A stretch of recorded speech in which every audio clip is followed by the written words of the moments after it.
Welcome to the Big Moter Small Boy podcast. I'm Buddy Pulley. I'm Seth Dolby. Kinda. And Ross Chastain won again. So good for Johnny Watermelon fuck. Josh Berry's going to the Cup Series. We got the playoffs, and we're going to the Chicago Street Race this weekend. So we'll talk about all of that next on the Big Moter Small Boy podcast.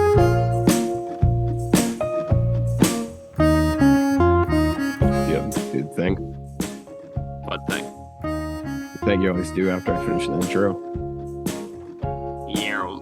Thank you. What's Can up? you not start if you don't hear that? Is that like no? It's like a tick, dude. It's like a tick? Yeah, you know, like I can't. Never mind. I can't say what I was gonna say. Yeah, but, yeah. You know, I've like sharks' blood in the water. I can't podcast without a urine. That's fair, actually. Yeah, it is fair. I mean, it's not, but for our, I need a psychiatrist for sure. Like, well, yeah. I mean, yeah. I think we didn't need that. do. Yeah. Anyway, what's up, dude? Oh, not too much. Yeah. Fucking tired. You like that Johnny Watermelon fuck? That's pretty good. Hang on. I'm trying to figure out this hyphen in big time Ross Chastain, man. So Chastain hyphen. You man. can put the hyphen wherever you want. I don't really care. I was put just it in going with between big the time I and- Ross Chastain, and then the man is almost just kind of a sound. It's not even a word. Shout out to my buddy Austin. And he called me Johnny Pizza Fuck one day. Johnny Pizza Fuck. And for some reason that popped in my mind when talking about Ross Chastain earlier, and called him Johnny Watermelon Fuck. And that's what I will refer to him as forever. Well, now I want to use an old Wendy's phrase. I don't know who yet, but you have inspired me, and I will find someone to deem bitchy McFuck ass. I don't know who yet. I think I got one for you. Anyway, I'll tell you about it later. We'll discuss. Speaking of Wendy's, you see the Baconator car? I did. I don't know if I get it. I mean, I get it. Like, there's bacon, but like, I don't know if they noticed, but there's like a burger and like cheese on a Baconator. Look, I don't understand how you and a 60-something-year-old woman had the exact same reaction to that paint scheme. My mom said the same damn thing. Like, I get the bacon's pretty important on this sandwich. I understand this, but also it's kind of like the whole thing. Oh, I'm sorry. A burger's not a fucking sandwich, Kathy. A burger is a sandwich. Yes, a burger is a sandwich. I agree. Hey, it's fine. She lost that argument, and her driver lost. You mean Truex? Truex. Yeah. That was a real sandwich, Kathy. He should have been able to beat Ross Chastain. Come on now. Yeah, I tell you what, man, there's nothing worse than when you're pretty damn drunk. You just lost at cornhole, and you look down and there's like 4 to go, and you thought that we were like halfway through the race, and turns out Ross Chastain's about to win. That's an oddly specific situation. Obviously, I understand because it happened. Yeah, I was about to say. You remember Martin from the Robo last year? Obviously. Yeah, he came by the house last night. We discovered the beauty of NASCAR. Well, didn't discover, but I was about to say he rediscovered, maybe rediscovered. I don't know. That's a big word. It's not actually. He was pulling for Ross, and I don't know if anyone knows, but I can't stand Ross Chastain. And we bonded over that, and I was like, "This is the beauty of auto racing, right here. This is it." Some little delinquent that was supposed to be here and may end up being here. Caleb. Yeah, Caleb's missing in action. Our own Brett Griffin over here also likes Ross Chastain, so I know that's why I wanted him on, and he was at the race. We were going to get some real in-depth insight. Yeah. Well, at least I can be happy for Caleb then, I guess. He had a rough year last year with the whole Kurt Busch thing, so. Yeah, but that was last year, and this is this year. I mean, Caleb's dad. Caleb's dad's cool. Caleb's kind of a narc. Caleb's a narc? No. Does he like Ross Chastain too? No, he likes Daniel Suarez, remember? I don't remember. Did we have this conversation at Bristol? Probably. I don't know. Yeah. Oh, wait. Bristol was a long I just day. got a text. Oh. Is it our very own delinquent? I'm trying. Hold on. I'll try harder. This is top tier podcasting. Yeah. Hold on. It really is. I really hope he comes on. It'd be way funny. I'm going to act like we haven't started the show yet. Yeah, no. I forgot what we were saying. We were How's that talking gonna about go? So Caleb's if he just pops up, we're just when he gonna pops stop. in, we're just stop saying anything and just be like, we've been waiting. We've been waiting the entire time. Yeah. Asshole. Yeah. Anyway, well, I guess I kind of want to wait until his response till we get too in depth into what's going on. Josh Berry's a Cup driver. Yeah, I was about to say we can go and do that. Yeah. We already talked about this, but it was probably one of our worst podcasts ever. So that will never see the light of day. So here we go. Let's talk about it again. YouTube. Oh no, it is. Don't subscribe to our YouTube.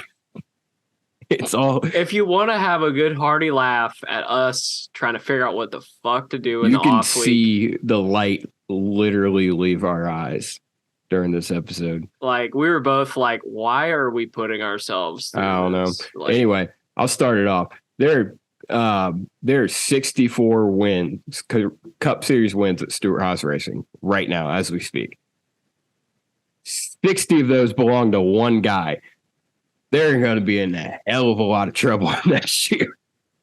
Yes. Chase Briscoe is getting his ass handed to him by Josh Bolicki every week.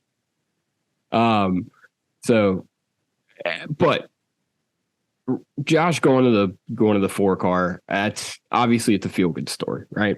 It's a guy who made it solely on merit. He's run late models for 150 million years for Dale Earnhardt Jr.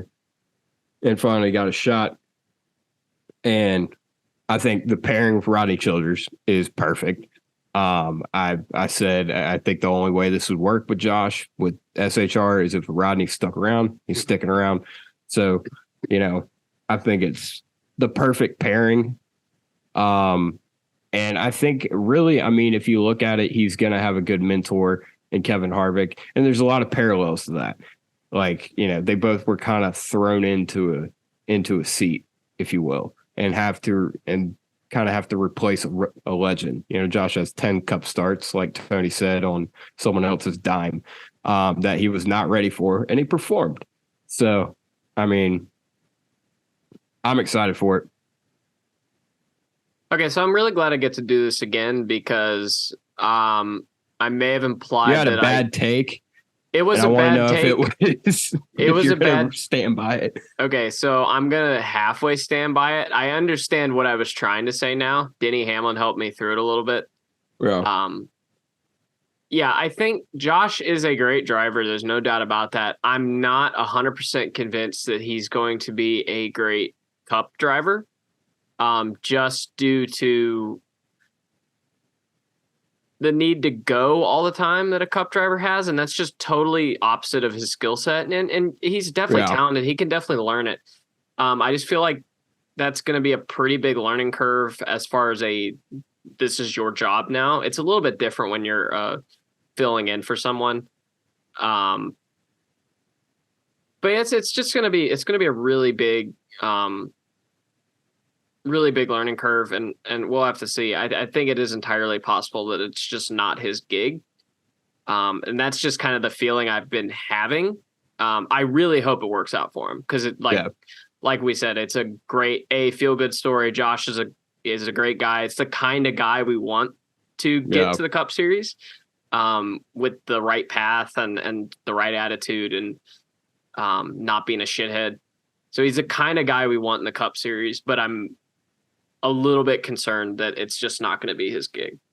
Yeah, you bring up a good point with the having to go all the time for sure. He's used to running late models, saving tire, and saving his shit. And even at Xfinity, you have to do that to a certain extent. But that's the thing. I don't really know what my expectations are. It is a precarious situation for him, but I think there's a lot of pressure on him for sure. And I'll be interested to see how he handles that. And I think he will handle it well just because, I mean, he's already got the pressure. All right. So we'll break this down. He's got a lot of pressure from NASCAR because this is huge for the sport. This is one of the biggest things that has happened in the sport in a long time. We haven't seen a guy. I think Ross Chastain's the only guy who has come through on merit and been successful in the Cup Series in quite some time. And like you said, he's a shithead. But you know, Josh is the ultimate feel-good story. And I think it's only good for the sport if he succeeds. He's also got a lot of pressure from Stewart-Haas Racing because judging by that press conference, it sounds, and especially because he's with Rodney and, you know, replacing Kevin in that car, it almost seems like they're already dubbing him as the flagship guy over there at Stewart-Haas Racing. And that's a lot to put on a man. But he's also playing with house money because 3 years ago, he was content with being a short track racer. He had given up hope that he was going to be a Cup Series driver. And I mean, dude, now he's here. Now he's replacing Kevin fucking Harvick. Like, that's insane. So, yeah, I don't know. It does. I don't know. I have faith in him just for the simple fact that there's not a whole lot of people, or if anyone really, when they announced this, no one asked why Josh Berry. Everybody was like, yeah, him. Yeah. So I don't know. I think the interesting thing is the pairing with Rodney. Obviously, Rodney is a top 3 crew chief in the Cup Series. There's no doubt about that. But I think just the pairing in general will probably be really good because I think in a driving style way, I think he's pretty comparable to Kevin Harvick. Very comparable. I think he's in, as far as being in a team that's on the downturn, I think he's in the best possible situation as far as that goes. So yeah, I mean, I hope it works out for him. I really genuinely do. Yeah. Like I said, when they announced Rodney was going to be a crew chief, I was no longer worried about this. I think he has as good of an opportunity as he can have. But yeah, and I think something else is Josh. He's not some, you know, daddy's money, fresh out of high school kid, as Tony put it, getting in the car. He's 32. Like, I mean, he's gone through the growing pains. He's content with his life outside of racing. And I think that is going to play into his hands, you know, very well, because he's not one of these wet behind the ears drivers that you're going to have to wait 5 years before they can, you know, amount to anything. He's already, you know, a proven driver and already has good habits instilled in him. And I think, but he's green enough to where you can build in better habits in the Cup Series. So it'll be more about just how well he takes in Cup habits. Yeah. That'll be the thing, because he has a lot of good race car habits that won't necessarily translate to the way the Cup Series is right now. And that'll be how that'll be the big thing, obviously. But yeah, for sure. Yep.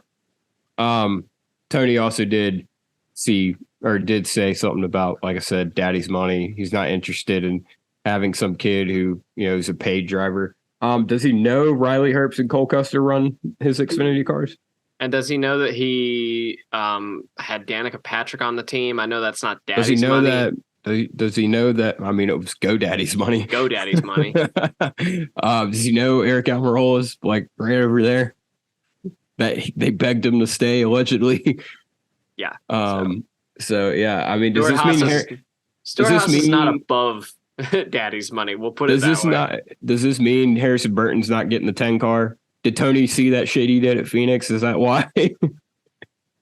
Maybe. I think that's it. I don't know. Jeff Burton doesn't own Dex Imaging though, correct? So not to my knowledge. No, now, if the Cars Tour logo is slapped on the hood of that thing next year. Yeah. Well, we'll see. I mean, they got all the pieces. They got Dale Jr. coming over and Kevin Harvick allegedly and Allegedly. Yeah, I can't tell you how we got Trackhouse Management on it. Cars Tour's coming together. Cars Tour Stewart Haas Racing. That's what they're gonna rename Cars it. Tour Stewart Haas Racing with Dale Jr. Yeah, he is the Cars Tour. I know, but they'd add that into the name because it's Dale Jr. Yeah, you gotta have Junior in there. They're gonna have, instead of Legacy Motor Club, it's gonna be like, I don't know. I didn't have I wasn't prepared with a name for the team. If it does ever end up happening, I just hope it's Stewart Haas Racing Jr. That would be really funny. That would be funny. Yeah, I don't know. Josh Berry, Cup car. Making my life incredibly difficult on who I'm going to pull for next year. I wouldn't start with anybody that's in their 30s. That's just me. I wouldn't do it. Yeah, but you know, that kid Keelan's coming. That's true. So how old is he now? I don't know. 12?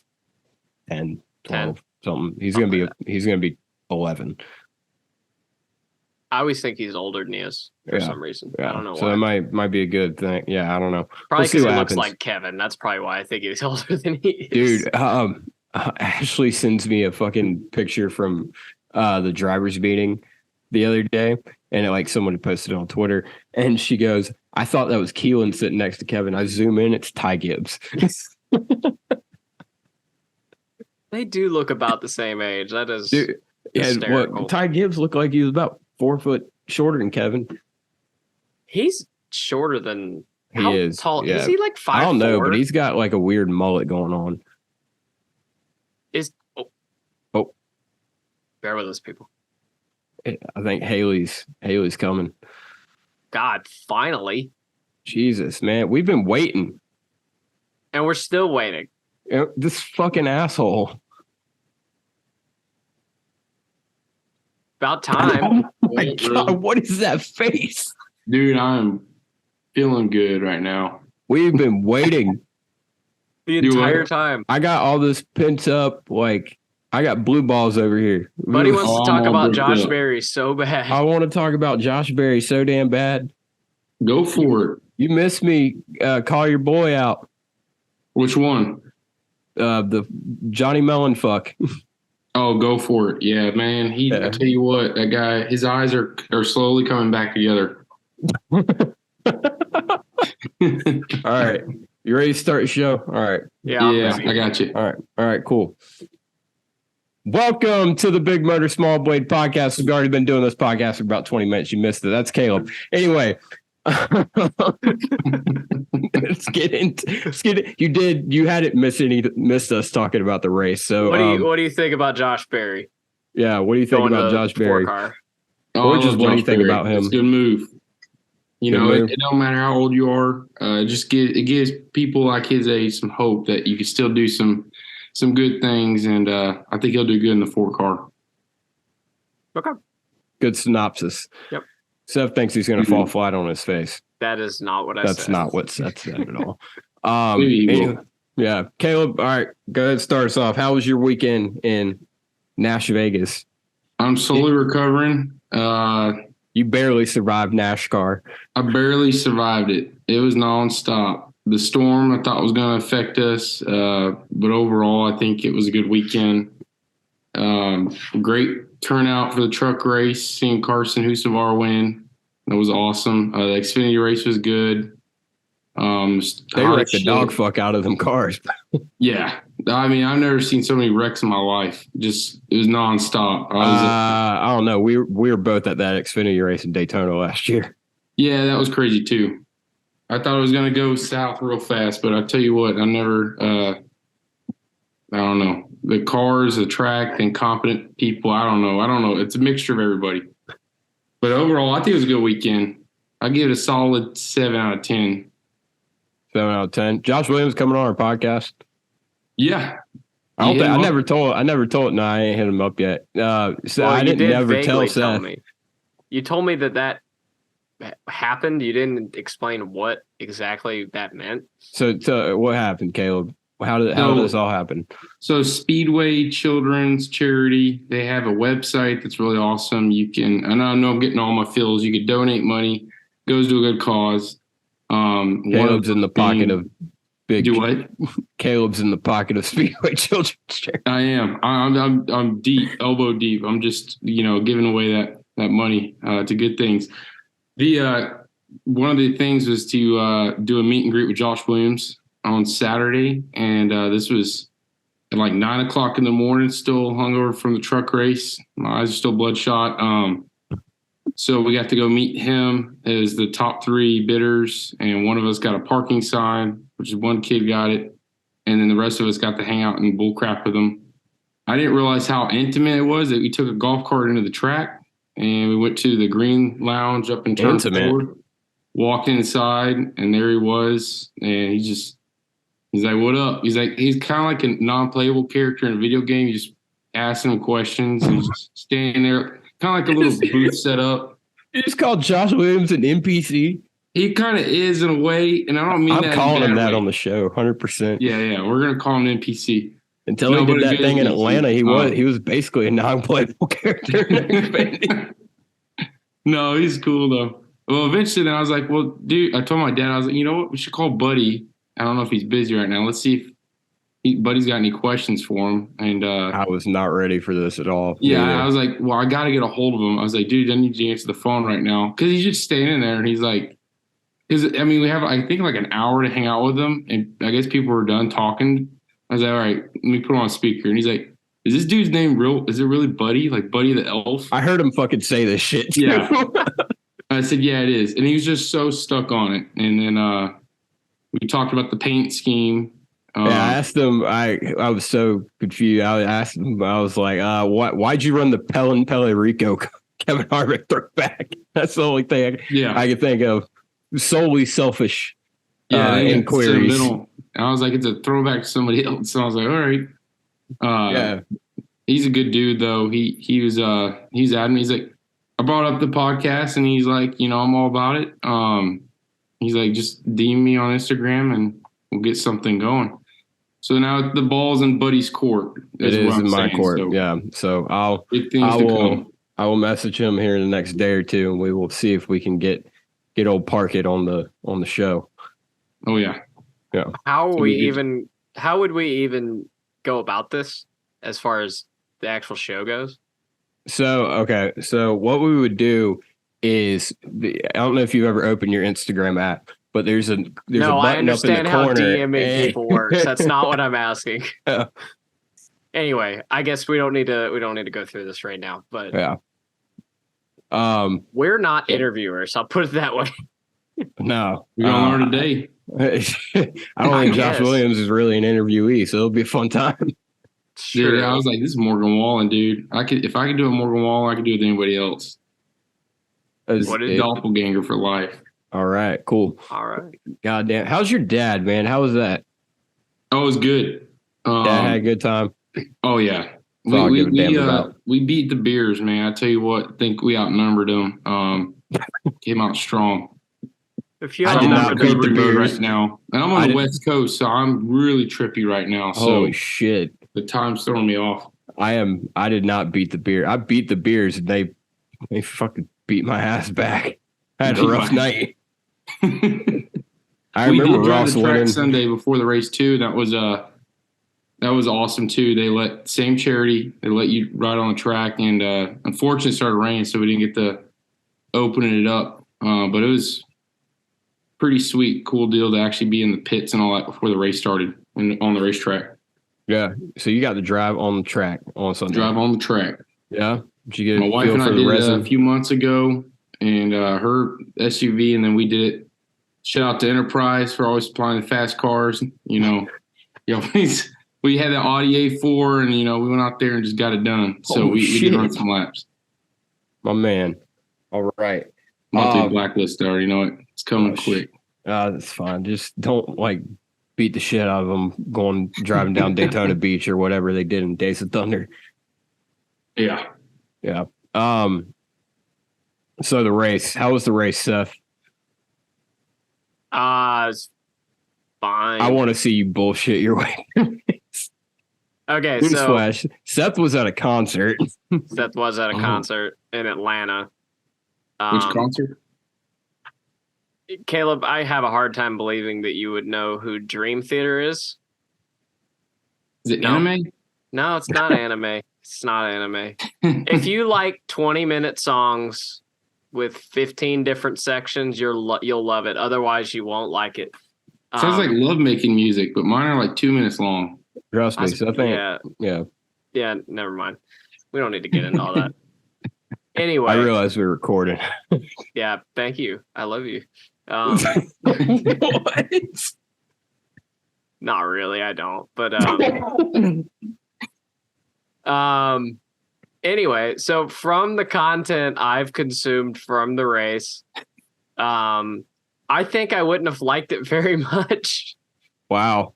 This is the exact opinion I thought you have of this race. Great race. And you just look, I watched the 3-wide battle here for a minute on the highlight reel just now, and I was sitting there the whole time going, yeah, this super speedway looking shit is exactly the thing everybody would be up and, acting like is the greatest thing ever. Here's the thing, though. Here's the thing. They could do it when it wasn't just on a restart.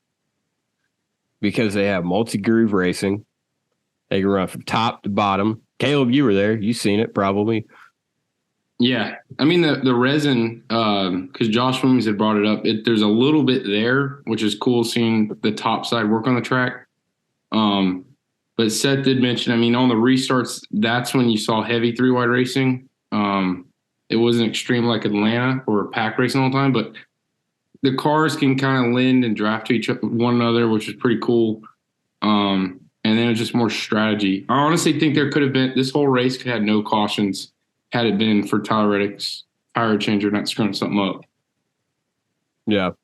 And look, that's not even really about the track, because like when we had actual racing on Saturday, when you could get it, I thought it was great. Yeah. Truck race was really good too.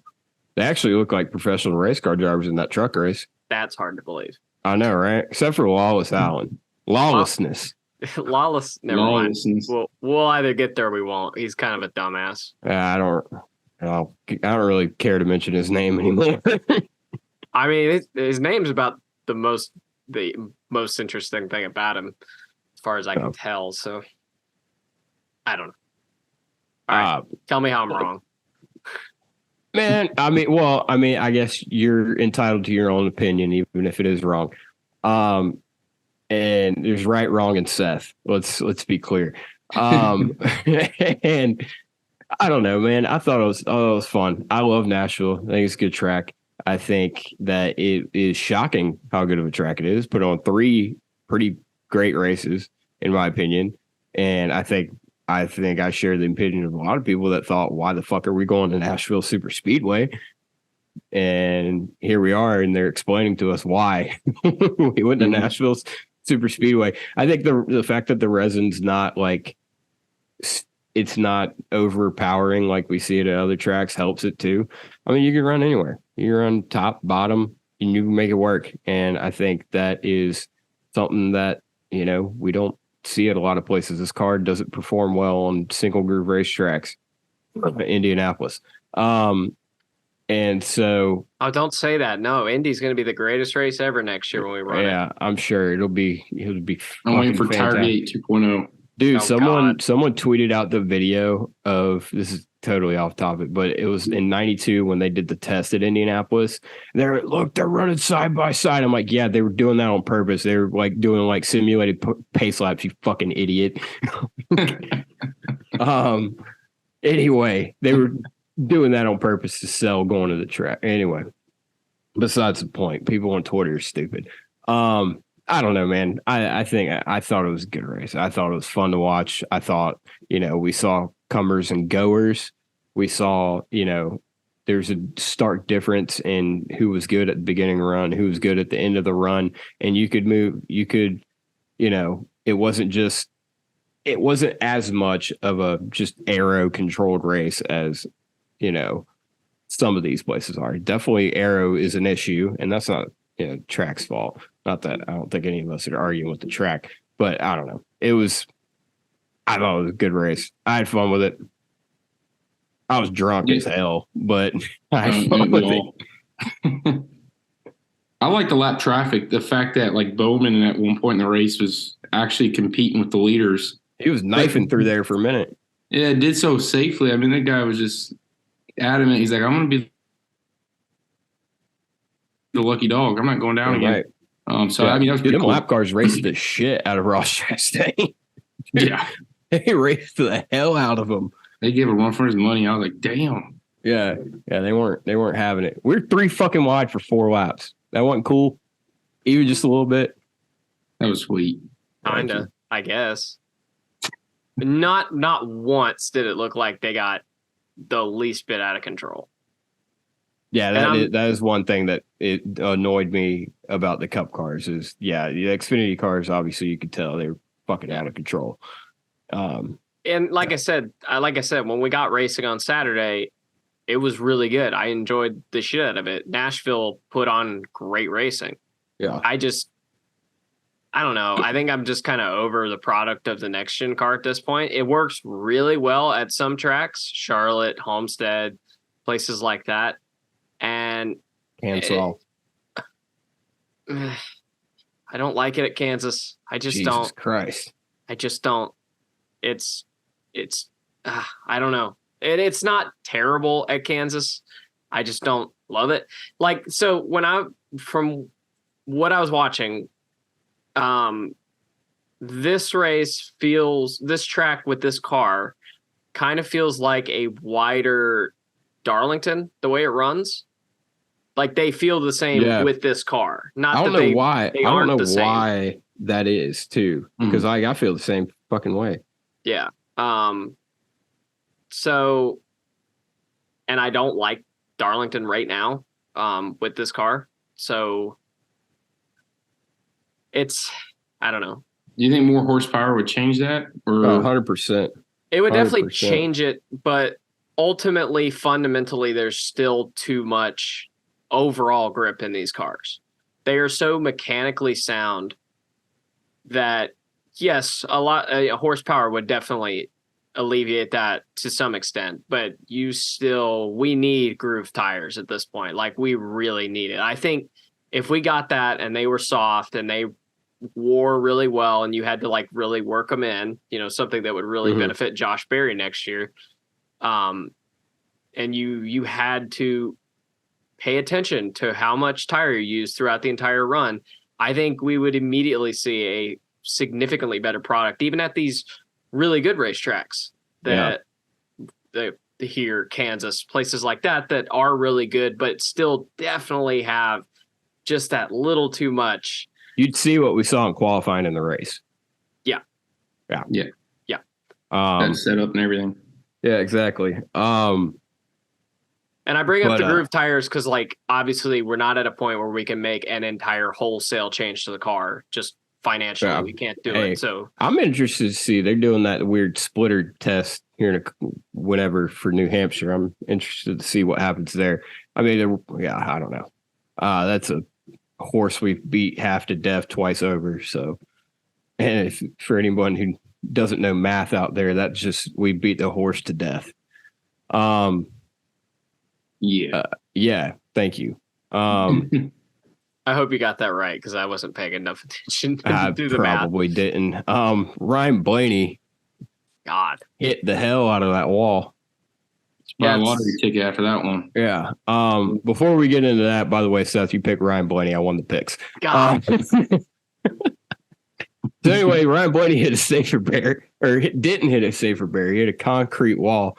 Why the fuck are we in 2023 when we don't have safer barriers 100% around the racetrack?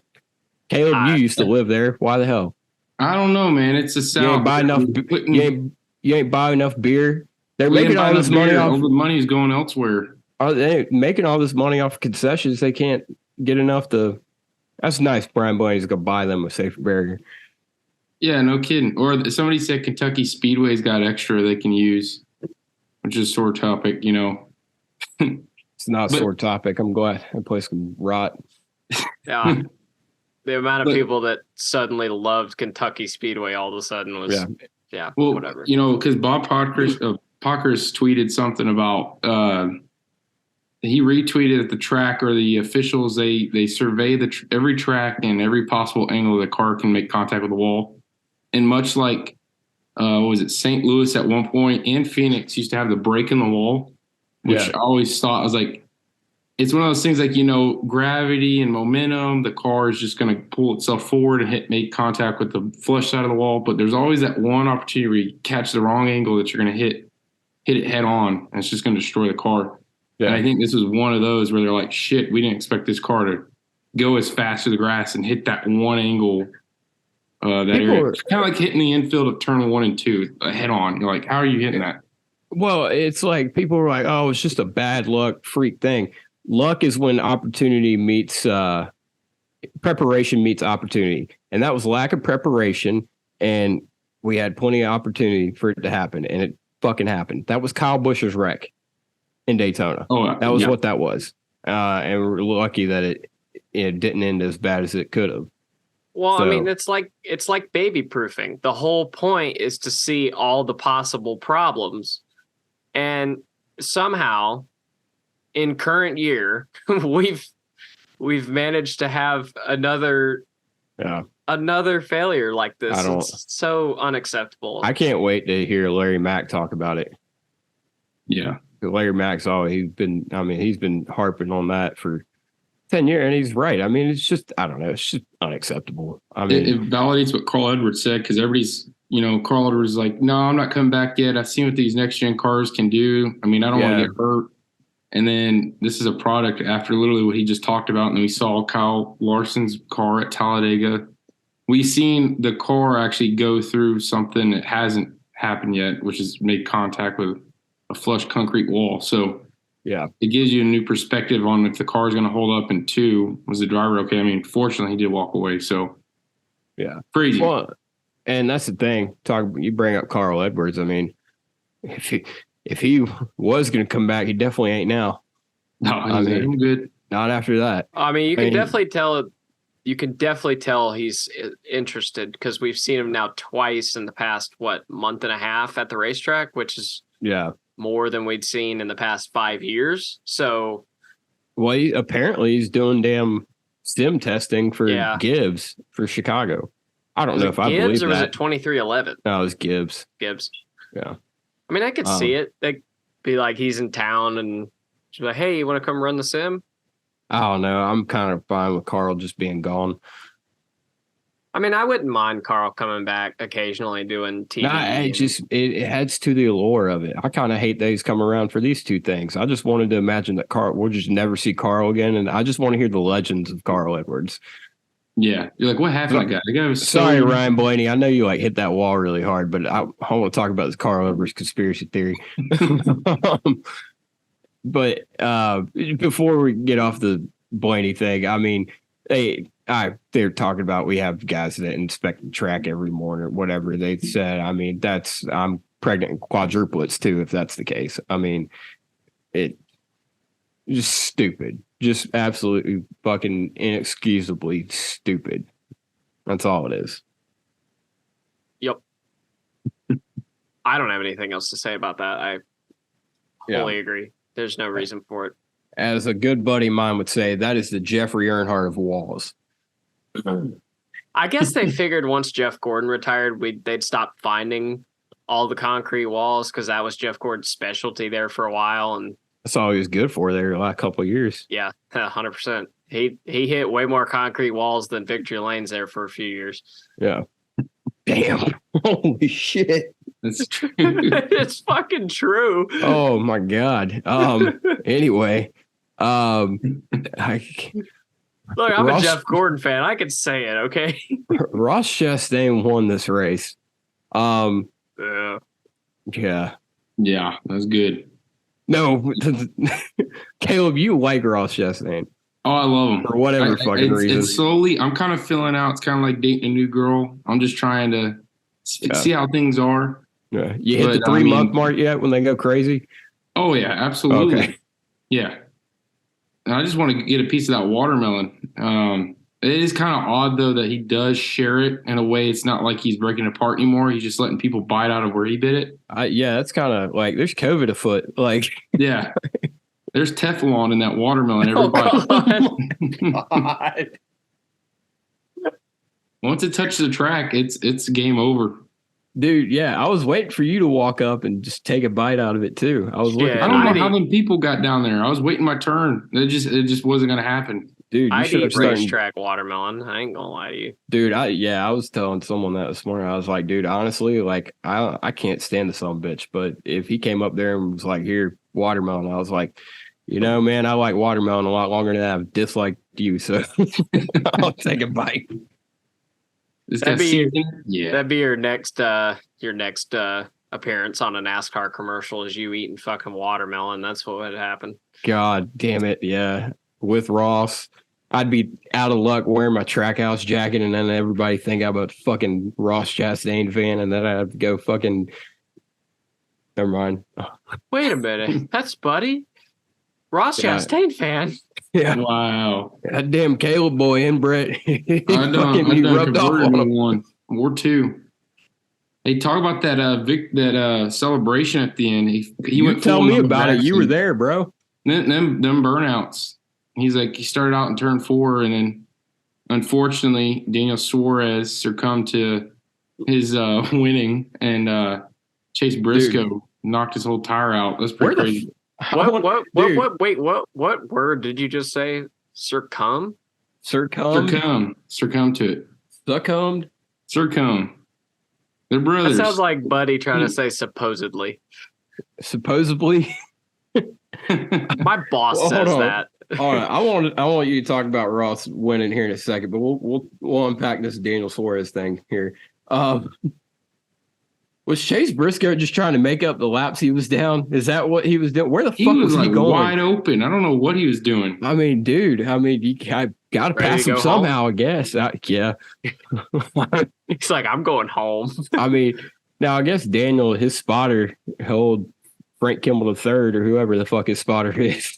I think that's who it is. I'm not just making that up. I think I don't know if he was off the box. I don't know if Daniel just wasn't looking at his rearview camera. But that was just kind of dumb on both parts. I mean, Daniel, he's like, damn it, I can't beat him. I'm just going to wreck my car in qualifying, and I'm going to go wreck the shit out of my car trying to congratulate him. In the same turn. I tell you what, man, I'll get into this later. We got a question about it in the Q&A. I'll handle it then. All right, your boy won. Tell me about it. He good. He real fast. No, it was cool. He got on the pole. He put that car on the pole, and usually the odds aren't in your favor when that does happen. Strategy-wise, he came out, and well, that's what it really came down to. Like I said, Tyler Reddick, I really thought that car was going to be the car to do it. Yeah, I thought it was too. So that issue, but he just was competitive all night. Just long green flag runs. Truex is quick. Had competition, but once he got the clean air, I think he was A-okay. So I thought he did a fairly well job, and he celebrated well. Yeah, what was I know you were having a grand old time. Oh, it was. I just, it had a Noah Gragson feeling. Anytime that guy wins, it feels like you're on NASCAR Thunder 2004. You're just celebrating for 20 minutes. You did more burnouts than you did the race. So that's kind of the feeling I had. He made sure everybody got a little piece of the burnout, and I was going nuts. Crowd stuck around too, and they were kind of. That's a sign of a good time when the crowd sticks around. Good time. Damn right. Guitar, him going out to Tootsie's after the race. It was. Did you go to Tootsie's? I wanted to. I was so far gone. I think I have like 6 hours worth of sleep this weekend. So. Oh, okay. All right. Well, all right. So now we know. Numbers. Yeah, I was about to say, they are rookie numbers. I got to step it up. We got to do like Talladega all over. Steph did the double over here, and then I just don't sleep at all. So I mean, you gotta get with the fucking program, man. Yeah, get on that. I gotta pick it up. Yeah, we're gonna Getting die older. soon. I am. Yeah. I did the double and I drove down to and back from Atlanta yesterday, like a real genius. No one cares. I do. We're talking about not sleeping. For the okay? 20-minute songs. Yes, for the 20-minute songs. It's exactly what I did. So Ross Chastain, Rick Hendrick, we thought Rick cut his balls off there for a while, and now he's back. Trackhouse. I love how everyone freaked out that a driver went through a slump. Yeah, I mean, well, some bitch ain't won in a year, so I get it in that sense. But yeah, I mean, I don't know what to make of it, man, because like he ran terrible, coincidentally, like right after that happened. Daniel Suarez ran just about where he's been running and then fucked it up somehow. I don't know, man. I mean, it definitely he almost validated it because he said in his post race, that was his main kind of message. And that was, people are going to talk shit to you. People are going to, tell you you're wrong, and you just got to put your head down and get through it. And I think this was a good reset for him. They showed up with two really fast race cars. Trackhouse showed up looking like last year, finally. And, concrete tracks have been good for Ross. So, I mean, it was just the right combination. It's obviously their hometown. So I think it was the perfect recipe for him. Yeah. I mean, I understand all that, but it's also just Ross getting talked to by Rick Hendrick doesn't suddenly make the one car that much slower. Like, I don't know. Unless you're going to buy into all the conspiracies, and obviously that's not valid. We've seen now. So I don't know. I feel like just the tracks they went to weren't really great for him. Like North Wilkesboro, like I wasn't shocked that they weren't great there. But Charlotte, that was one that. Yeah, but they had damage too. Like. Oh, really? Yeah, remember. For like 90% of the race, they were damaged. I don't remember. I wasn't really paying attention to him. Yeah, I don't know. I mean, he's dangerous. You get him going, I think he's dangerous. He's up there. Looking at the cutoff line, I always look at those drivers. It's inevitable. Harvick's got it. He's gonna get a win at some point. You got Bowman up there. Now he's fucking not. It's possible, but Chastain was due for it this year, and he got it when he needed most. Yeah, let's start talking about Kevin Harvick the way we've been talking about Ross Chastain for the last month. I have been. It ain't worked. Hey, the crowd was going nuts again. It was almost like a Phoenix feeling. We're watching that 4 car just pick his way up to the top 5. Yeah, man. He was coming there for a while, and then, tires, they don't work too well when they're squares. This reminds me of something I was thinking earlier. He's real quick today. On pit road, too. Yeah, they tend fast. Yeah, at least he's not Kyle Busch bad. Yeah. But this reminds me of something I was thinking earlier today. Not about this race specifically, but about Kevin Harvick. And it's super unfortunate that the last 3 years of Kevin Harvick's career are going to look on paper the way they have with only the 2 wins and whatever. Because he and Rodney have been as good as they ever have been in that since being together. Just the team is awful, and they are just dragging it by like the car doesn't want to be where it is, but they are just dragging that thing up to where they have it. And it's been that way since 21. And it's really sad. Like, obviously, if you look at the stats and you compare them with their teammates, it's going to be glaringly obvious. But it's just a thought, I guess. It's just too bad. Well, you can look at it 2 different ways. You can look at it like that, or you can look at it like, damn, it adds to the legacy and the legend of Kevin Harvick. Yeah, like, he can drag just about whatever through dirt and come out the other side looking like a diamond. Well, maybe not on dirt, but other than that. Drag whatever through concrete or asphalt. Maybe not a road course neither. But watch him win this weekend. That would be nuts. I don't know. I do want to say something about Ross. Is I think there's a lot of people that like him. A lot of people don't like him. I don't like him. I think he's a jackass. Really? Caleb, you don't like him? Yeah, I know. Super shocking. I'm shocked. Caleb, obviously you like him. But he's good for the sport. He creates, he creates a divide in the fan base, which isn't always bad when it comes to a driver. And it depends on how you go about it, Chase Elliott fans. So like, I don't know. I think I was talking about this earlier.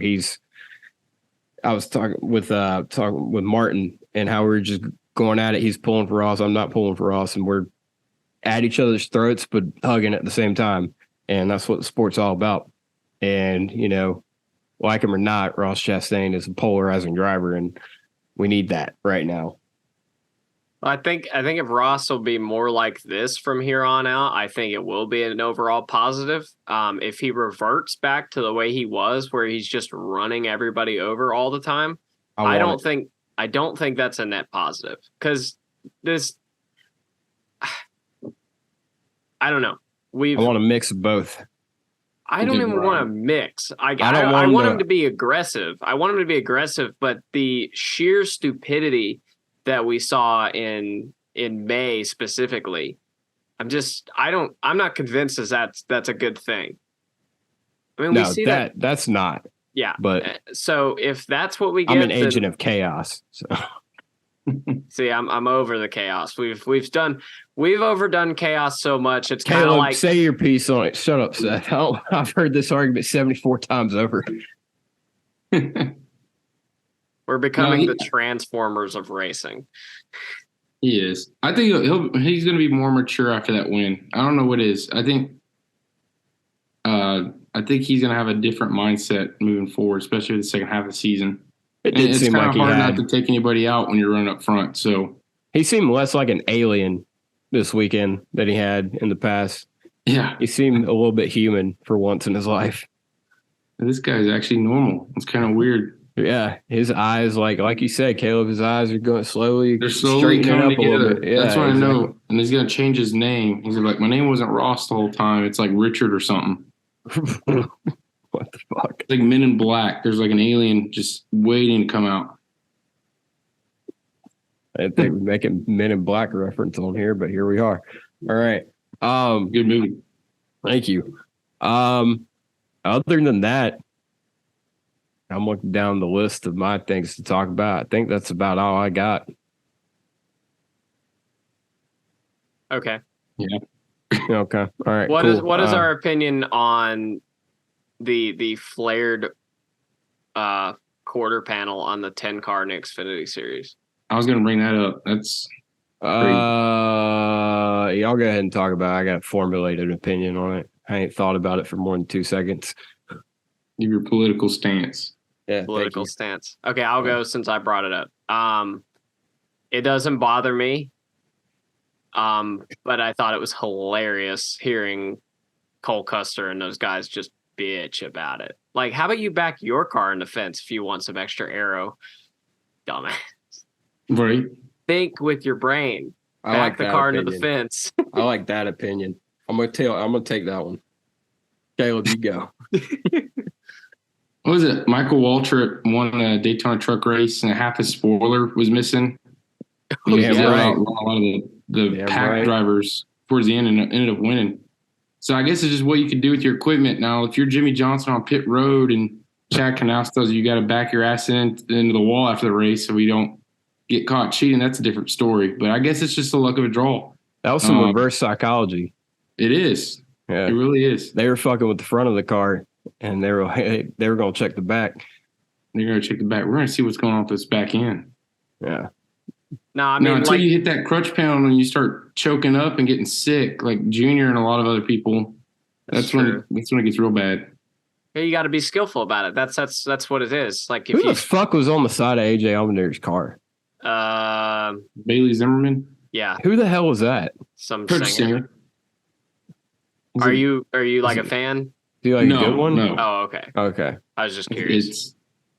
Just look it up. You He might be looks a like fan. I see Buddy watching him. it looks like no. He looks like he wants to be on Barstool Sports so bad. That's what that guy. That is a great. That's fantastic. The whole That's time. exactly what he looks like. Yeah. I mean, it was cool to see. I will admit it did warm my heart a little bit seeing him so excited when the car won. Because it's like, I mean, if we were up there and our faces on the side, with Big Motor, Small Blade, somehow forked up money from the U.S. government that Caleb's going to get us to put our name on the side of Josh Williams' car. Then, wins Daytona. Yeah, I'm probably gonna have the same reaction. They're gonna be like, "Look at this kid wants to be on Barstool," or whatever they're gonna say about. Especially if you're wearing a basketball jersey. I am wearing a Bulls jersey. It's like it's your first race, huh? That's what a lot of those celebrities look like this past weekend that usually don't come. Yo, talk about Chucky Riz, Chase Elliott, man, and Olivia Dunn. Yeah, her story the whole time was like. Chase it was Elliott. so typical. It was like Dixie D'Amelio during the the Bush Clash. I ain't got a clue. They're TikTokers, and I give credit to what they do. Obviously, they're blessed with their finances and the visibility they have, but they are so lost when it comes to the sport. And they're even in the comments. If you just go to their posts, like on TikTok, all the people are like, "Oh, you're at a race? That's a bunch of rednecks." Like. So, but then seeing Chase Elliott with her, I think it's a match made. I don't know. Might be able to see him win some races with her in the pit box. Let's hope not. Yeah, TikTok it out. Well, I mean, she's a gymnast, I think. Yeah. So at least she. Anyway, we're going down a rabbit hole here. Huh? Can confirm. What? I did the bare minimum research and. Oh, yeah. Well, anyway, now college athletes get paid. They can make endorsements. So you got one that's eating ramen noodles in a dorm room on the team, and then one that's making all these sponsor deals, driving Teslas and paying for their parents' houses. So I would have done what in the college if that was the case. Yeah, you wouldn't have got a name, image, and likeness deal, buddy. I'm just going to tell you that right now. With that jersey on, yeah. I mean, if you could play, maybe. All right, let me recover from Seth crushing my dreams real quick. Darlington has a quarterback for like Coastal Carolina or some shit. So, if you're unaware. All right, so who's your dumbass for the week? I'm gonna go with Chad Chastain.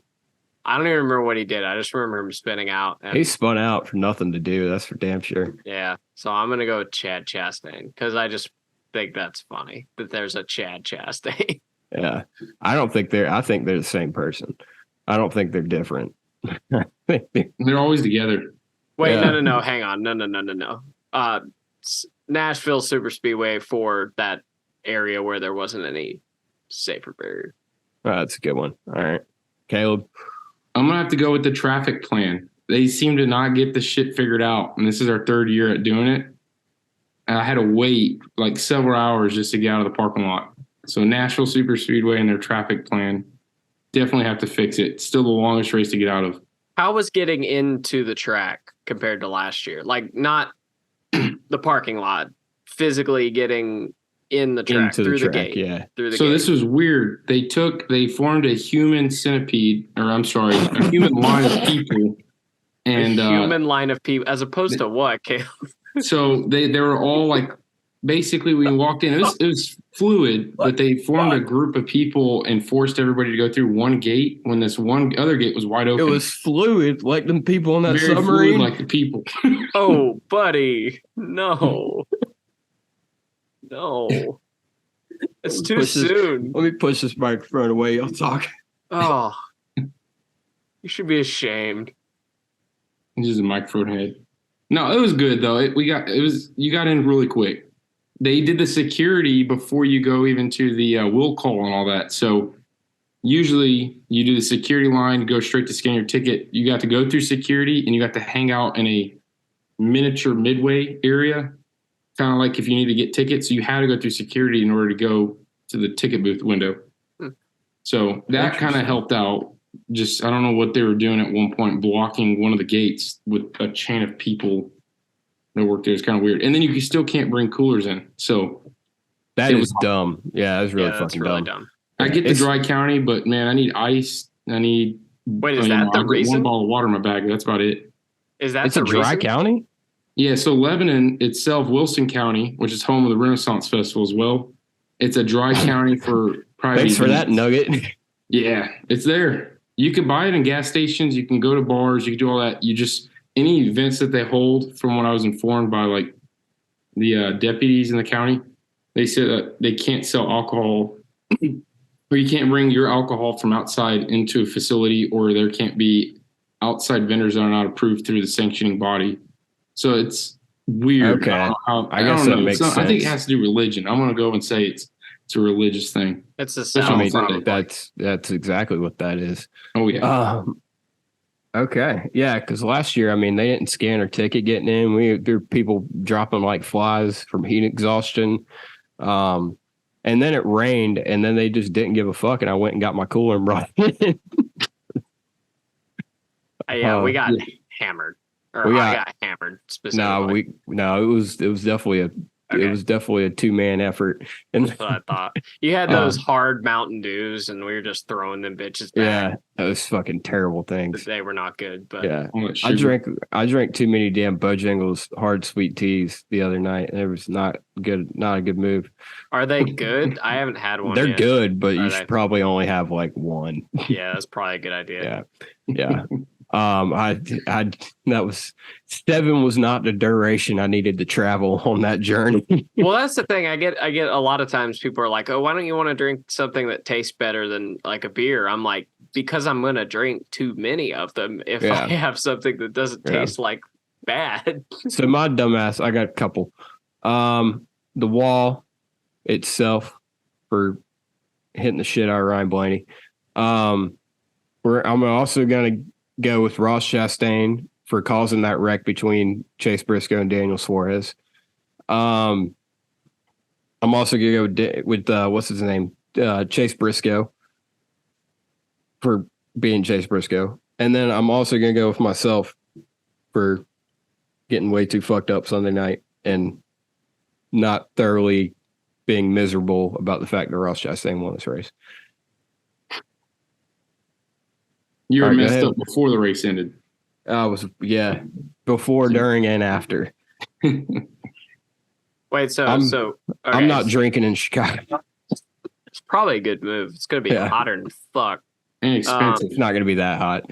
No, it ain't gonna be nothing compared to Nashville. That's true. It's gonna be like 82. Oh, okay, never mind. That's not bad at all. Yeah. It doesn't really matter since I found a way to pick last place for like the 4th time this year. But who did you pick? Who did I pick? Ricky Stenhouse. Ricky Stenhouse. Yeah. Yeah, it's ridiculous. Like, I swear, it's been like 4 times that I've picked. I manifested it. I texted Ashley, asked me who I picked. I said Ricky, and I told her you picked Blaney, or maybe she knew you put Blaney. Takes one of us. Yeah. And she was like, "Well, unless Blaney wrecks, you're screwed." I was like, "Man, Ricky ran good here," and then Ricky was not running too good, and then Brian Blaney wrecked, and I was like, "Got him." Sorry, Ryan. I will find a way to pick last or third to last. Yeah. Like, it's comical at this point. Who's your sundress? My sundress is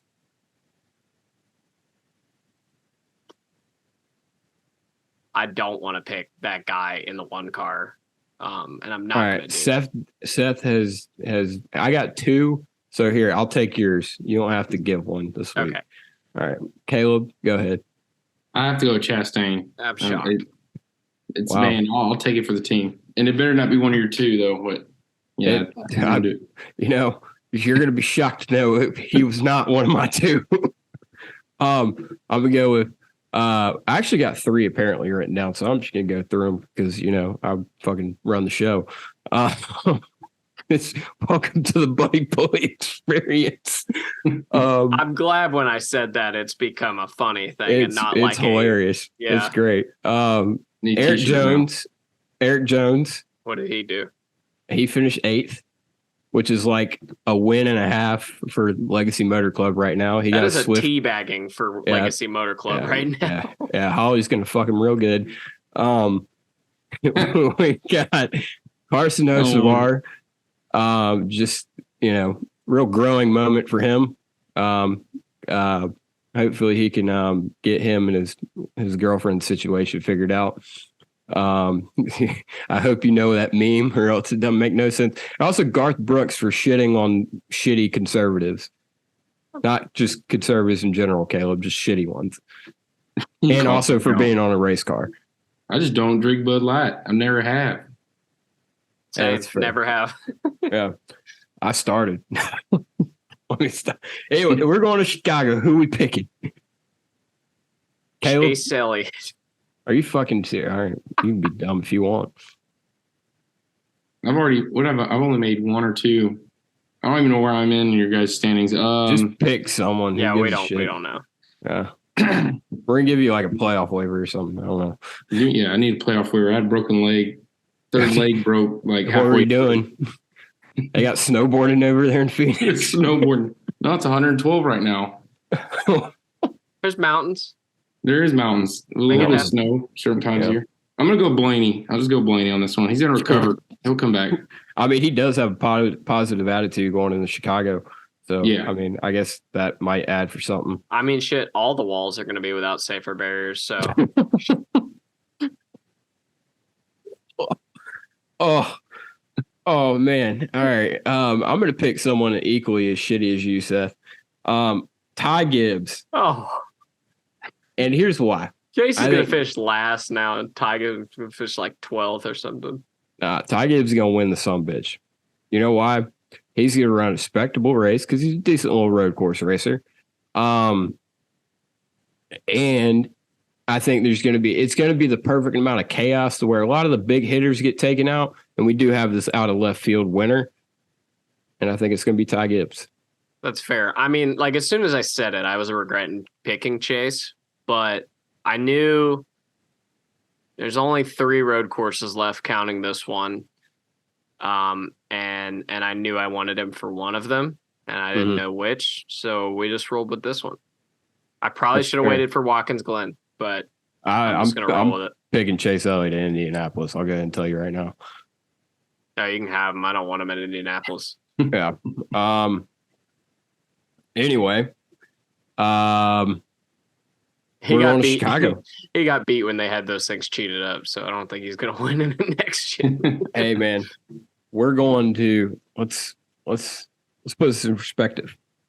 How long have I been bitching and moaning about the Chicago street race and how it needs to happen on this podcast? Like the whole time. Only ever since it started, ever since they ran that damn iRace.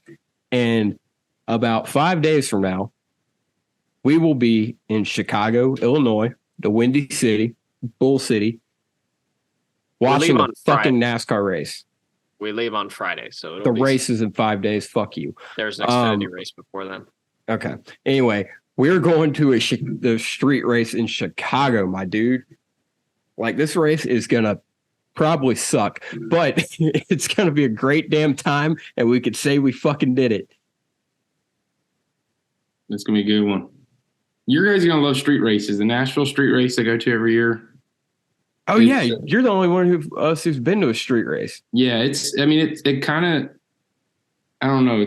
It can be aggravating at times because you can't see everything. But if you get a good spot, and if the track flow is pretty good as far as getting in and out of the stands, you should have a good time as far as finding angles to watch the race.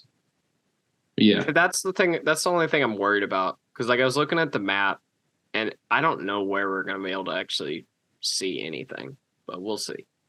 Yeah, we're gonna have to figure that'll be a journey on Saturday.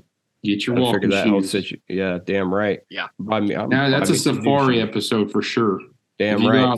Southside Chicago, and then work your way up towards the track. It's gonna be a good time. All right. I don't know that we're gonna make it up to the other end of the track. Here I am in Southside Chicago. Yeah, but I don't know, man. The bottom line is a lot of people are negative on this race. and they're putting it down before it even happens. And you know what? It might be, I've said it all along, it might be a shit show. It might be terrible. It might have been a bad idea, but we did it. We had the balls to go out there and run a street race, and we're about to do it. And you can only commend NASCAR for that.